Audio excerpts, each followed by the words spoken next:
What's up, beautiful family? Welcome back to the channel once again. My name is Tim Tesi. Kindly for watching me for the first time, remember to subscribe, like, and also comment. To my returning viewers, thank you so much for love, thank you so much for support, for always coming back and watching my video. Greetings to my brothers and sisters all the way from the Caribbean countries. So guys, want us to watch and listen this debate on Parliament about Damian CRAWFORD. He came out and asked a tough question to FLOYD Green. So before I dive in, let's all watch this video and at the end, then I'll come back with more comment.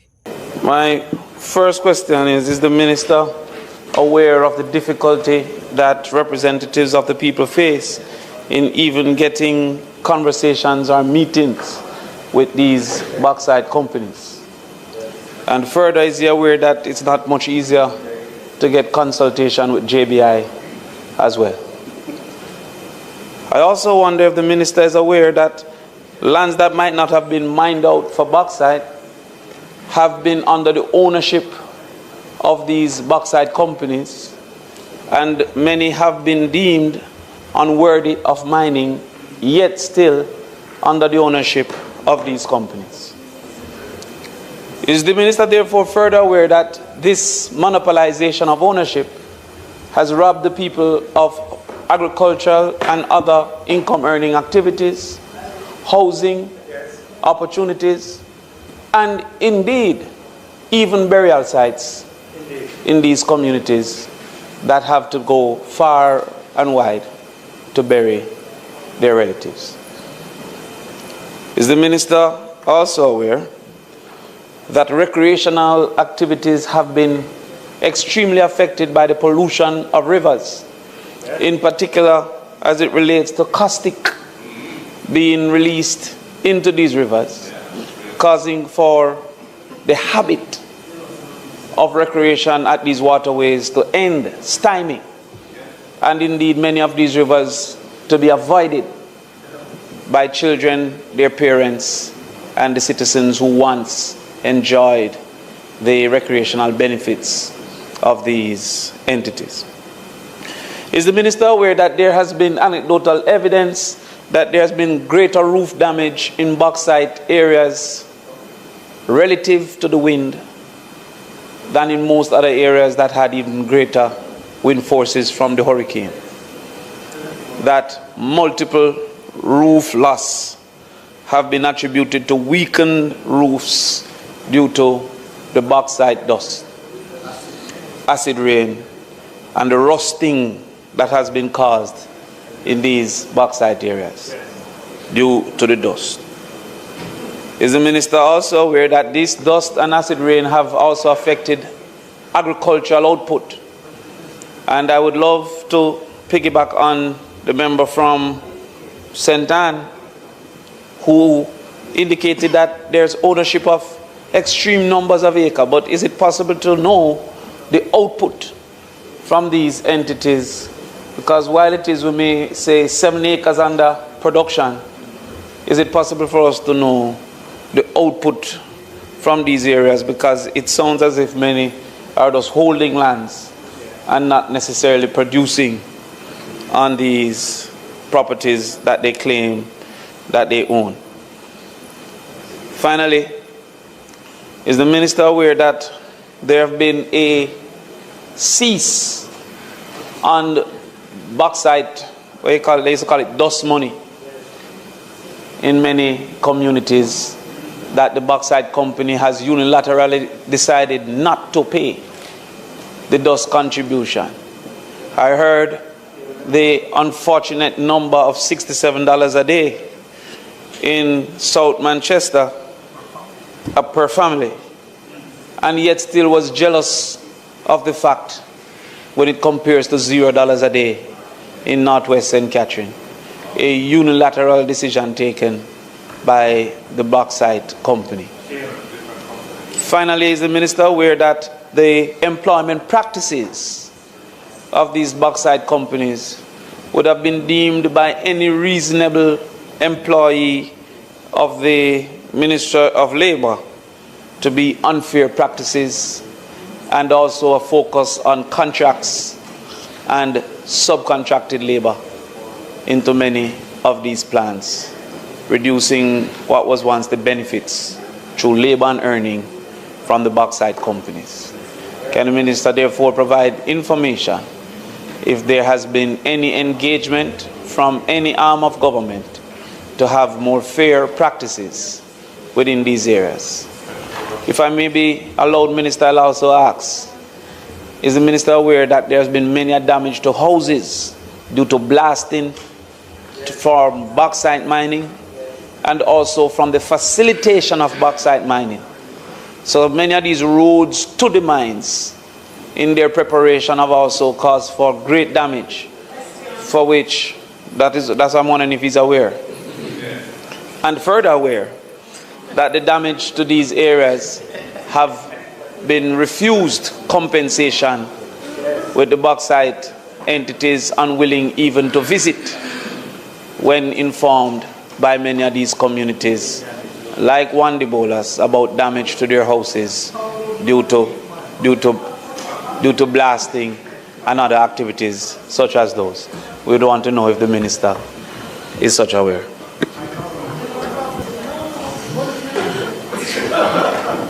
All right, let me thank the members. I will start by saying I recognize this speaker gave a lot of latitude. And I'll explain in some of the things.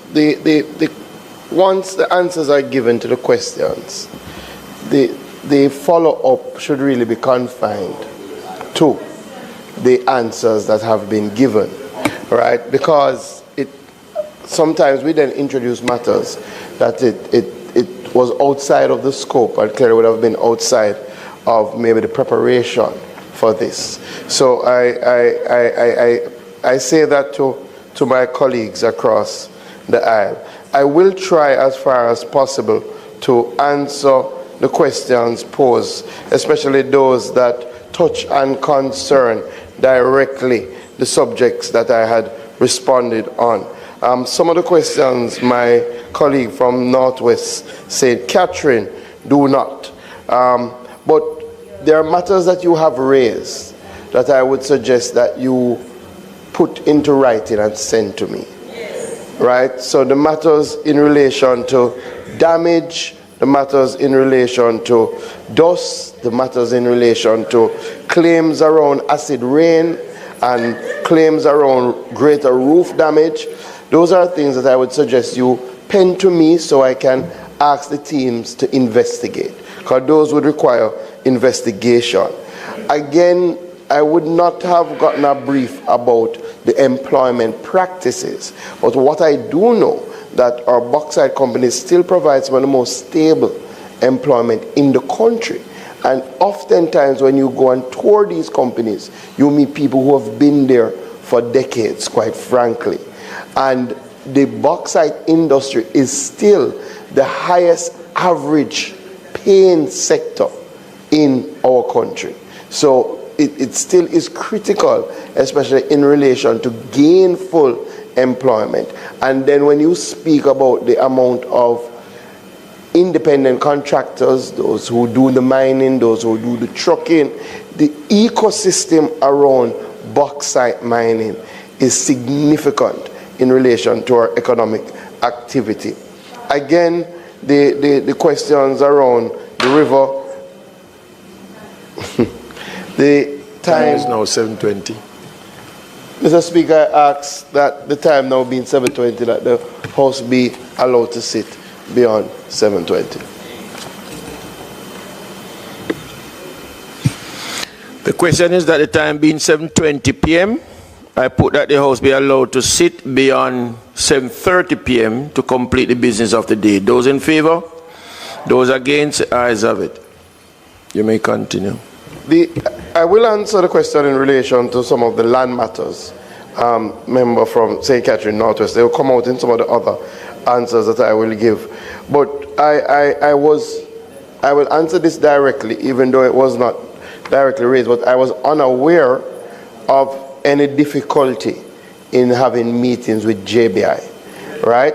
And that we will fix. So already prior to this, I had said in the last time we had a conversation around bauxite that I have asked, that I plan to convene a meeting with all the members of Parliament from bauxite areas, and I've directed the JBI to do so. So when we have that meeting, which I expect to have within the next 2 weeks, because I also want to speak about the bauxite community development program that we're going into, that some of these issues will be raised and will be dealt with. The member from Southeast St. Anne, again, the consistency of payment in relation to the dust is not a matter that has come to me before, right? I would again ask seriously that you pen a letter to me around it.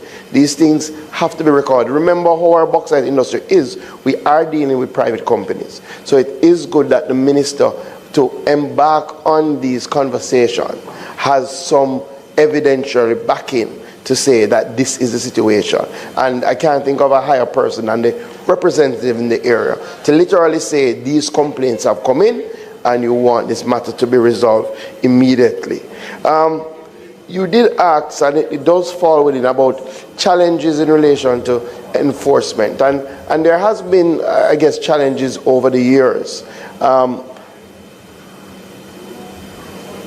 I think it's very hard to speak on administrations before, but what I will say is that now our focus is on enforcement, right?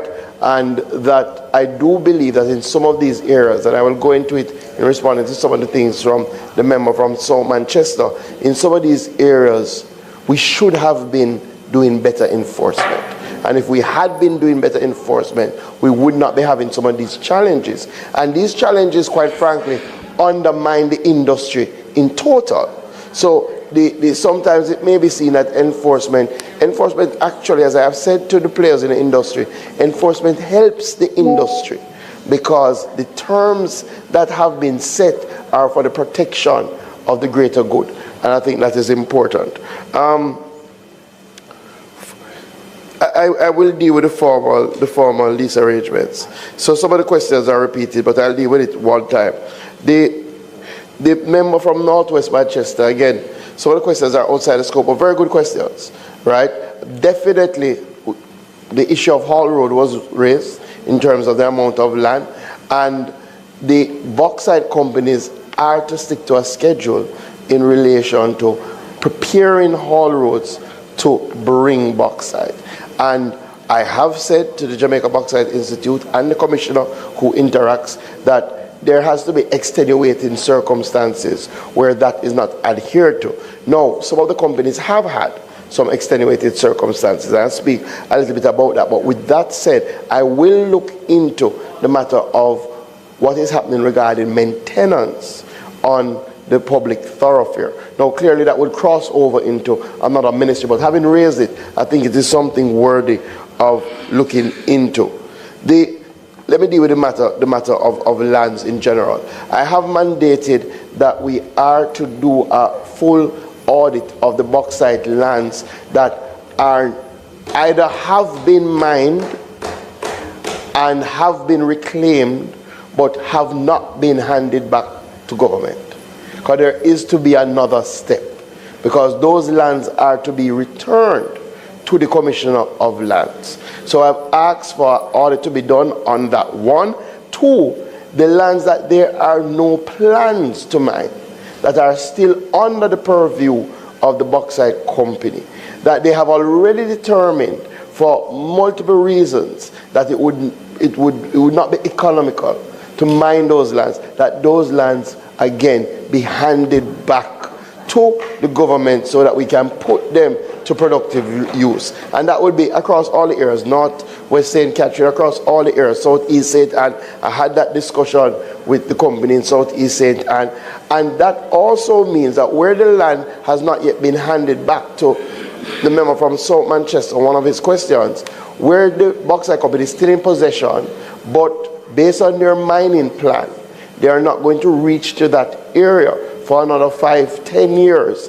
And that area is occupied by farmers, or can be occupied by farmers, that they enter into lease arrangement with these farmers or allow us through the Agri-Invest Corporation to enter into leases with the company, and then we can sublease to the farmers so that they have some tenureship. That's very, very important. That's something that we're pushing for this year because it's critical, as was raised from the member from Southeast St. Anne, that these farmers have tenureship, that they can be able to go to the bank or go to their institutions and say that this is their property that they are farming.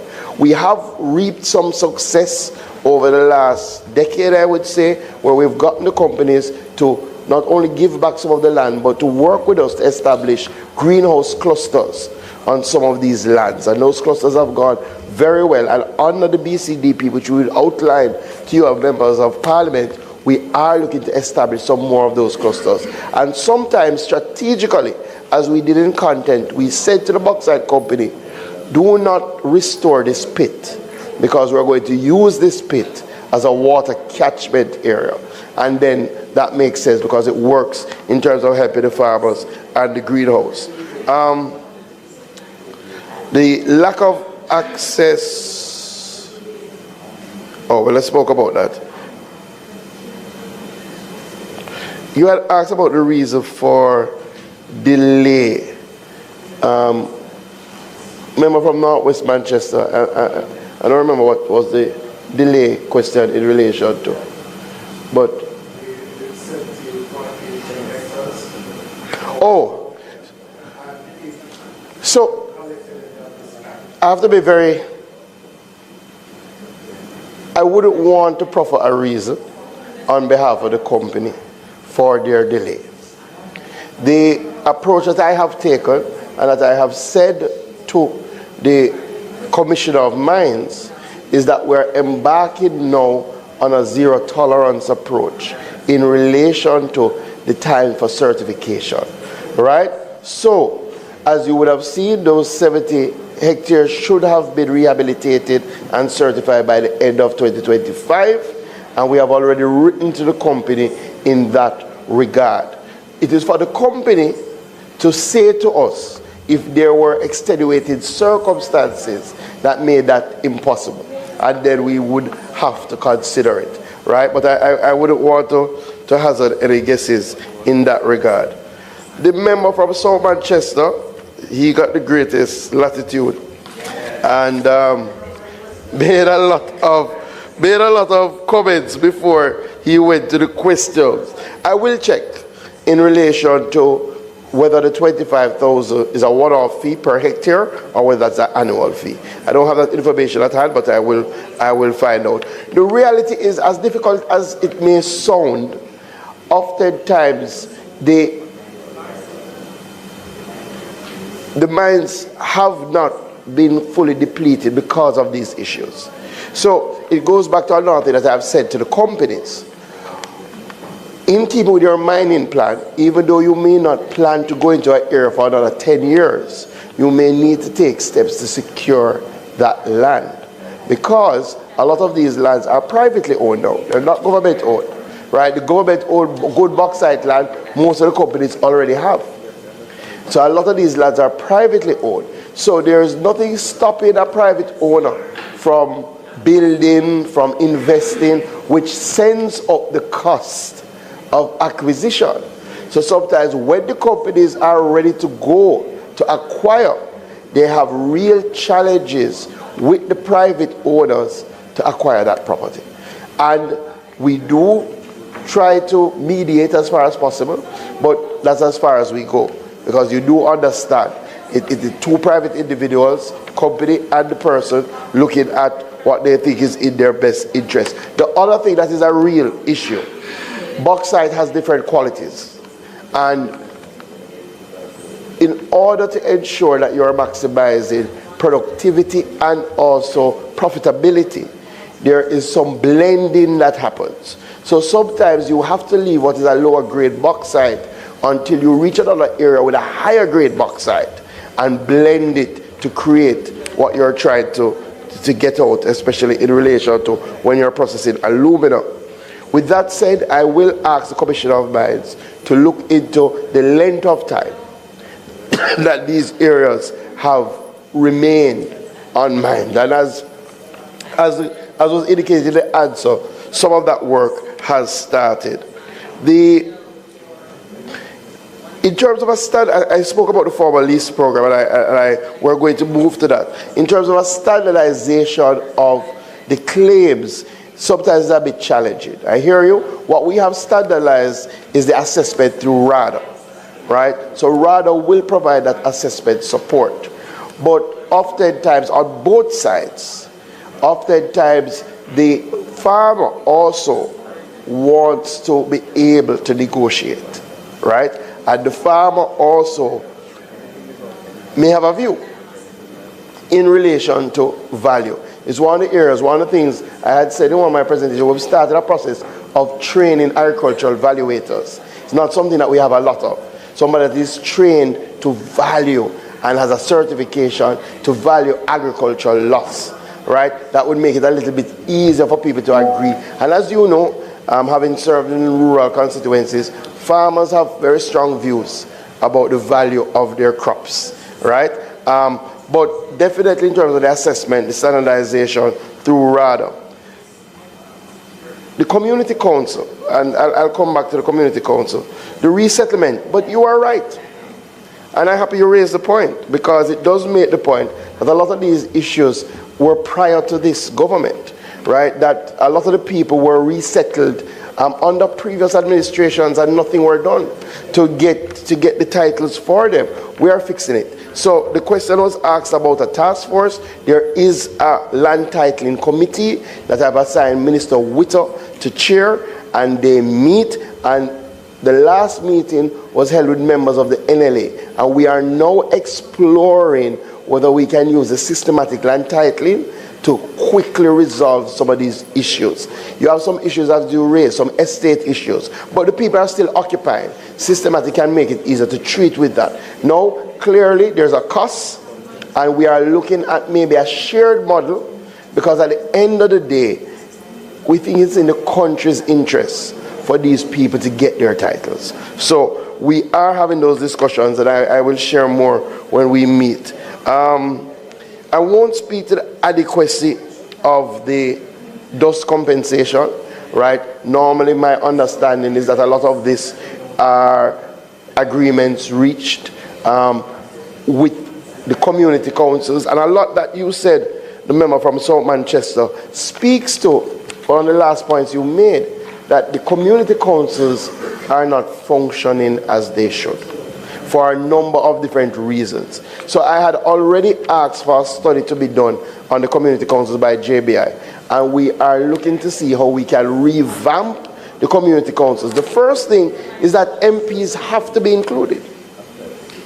Have to be included in the consultation framework. And the member from Northwest St. Catherine raised that as an issue that should be non-negotiable, right? So we are going to come with a revamp of the community council. We will again put it before the MPs to get some buy-in before we go to the companies. But the reality, and remember I grew up in a bauxite area where the community council was very strong, very active, but like most, they have waned over the years, and it's very, very important. Outside of that, I think I have dealt with, I have to be fair. A lot of the water trucking is for potable water. Yes, they do some trucking for suppressing dust, but a lot of it is potable water. But I take your point, and I will raise it about information sharing. And one of the things I want, and that we have started the process, and it goes back to a matter raised from Southeast St. Anne, we want to move from the trucking of water to working with the government to take that money to put in the pipes, to get the people the water in the communities, right? Doesn't make sense we're spending $4 million US for years when that could have outfit the entire area with a pipe network, right? So that they can get the water in their pipes. So we have spoken about that, and that is something that we're embarking on. I think it is unreasonable, member, to relate the share price of a group of companies to their operation of a subsidiary in a local setting. We have to bear in mind that Jamalco would have but it is unreasonable, because you can't look at the global share price and say, boy, the share price look good, and if we take that approach, we may make bad decisions. We know for a fact that Jamaica would have suffered from a major fire a few years ago. We know for a fact that Jamaica would have suffered from Hurricane Beryl, from major damage to their port. And we also know that they went through a major shutdown for Category 5 Hurricane Melissa. We have to take all of these things into account with anything that we do in relation to the industry. We do not want to, we have to ensure that the industry remains viable. As much as we are dedicated and determined to ensure that we get our fair share, we must also appreciate that in 2025 we expect the amount that bauxite and alumina contributes to our GDP to increase from 1.8% of GDP in 2024 to be over 2%. And if we can get those numbers up, it is better for all of us. With that said, I thank the members for their... What I would say is that I was looking, the JBI, to the members' question about data. The JBI does do annual reports, and those annual reports do contain a fair amount of data. I will look to see if some of the things that were here were there. But again, I think it is clear to the House that my policy is these matters, the data on these matters must be shared and will be shared. Thank you. Hello guys, welcome back. It was a heated question between the Damian Crawford towards Floyd Green. So Damian Crawford, he has really coming out and asked question after question after question to Minister Floyd Green. Because one thing I really love Damian Crawford, he normally speak for the people. He normally defend for the people. That's why the time he was asking question, he was talking about, I'm just speaking on behalf of people. And that is I normally love Damian Crawford.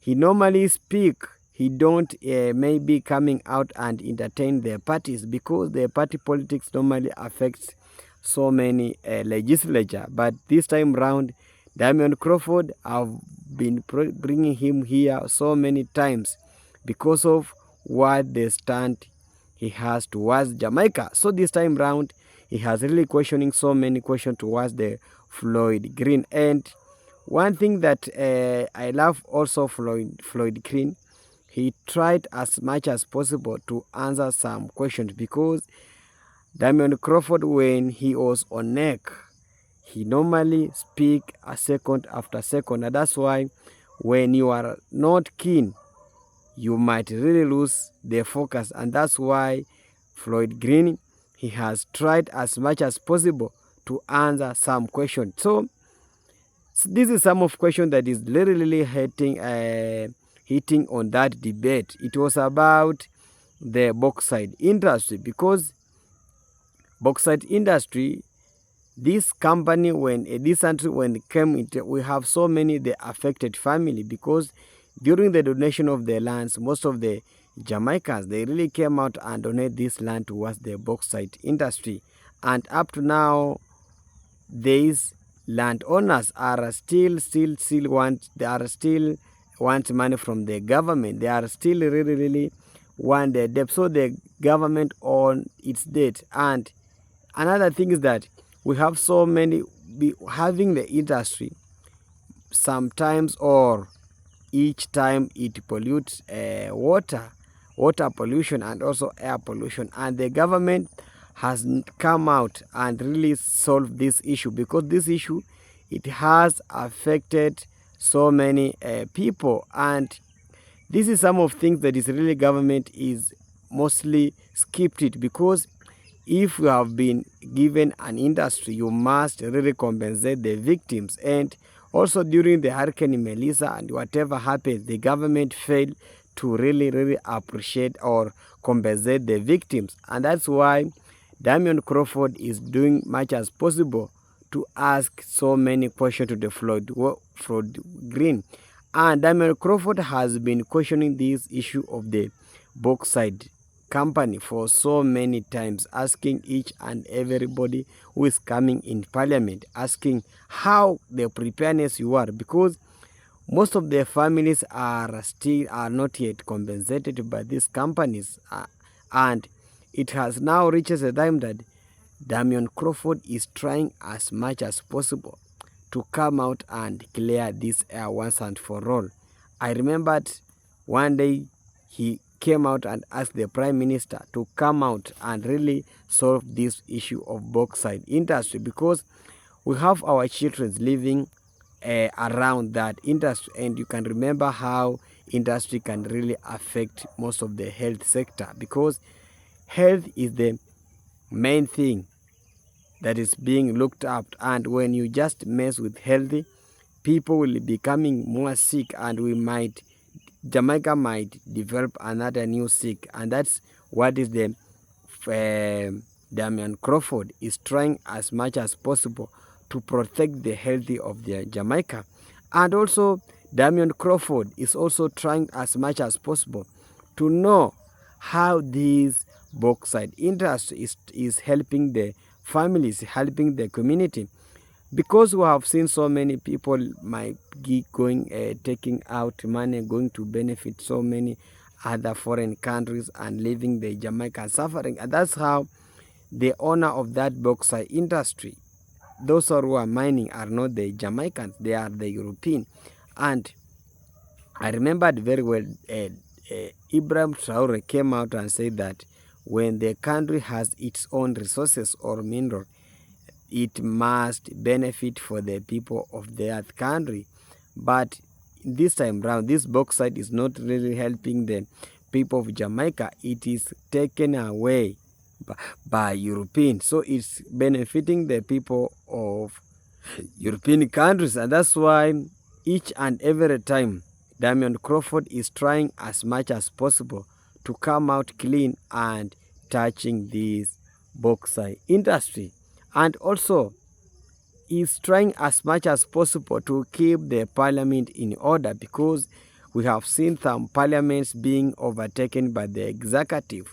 Legislature has been fed by Damian Crawford is the one as only is trying as much as possible to bring the parliament in order, because when the citizen elect you in power, they what they require is about the development, what they require is the delivery. But we have seen some of these people coming out and fail the citizen. Thank you so much for watching me. I want to hear your thoughts on comment section. How do you really view these sentiments from the Damian Crawford and the answers that he was given by the FLOYD Green? Thank you so much. See you next. I'm your host, Team Tasty Reaction. If you haven't subscribed, make sure you subscribe, like, and also comment.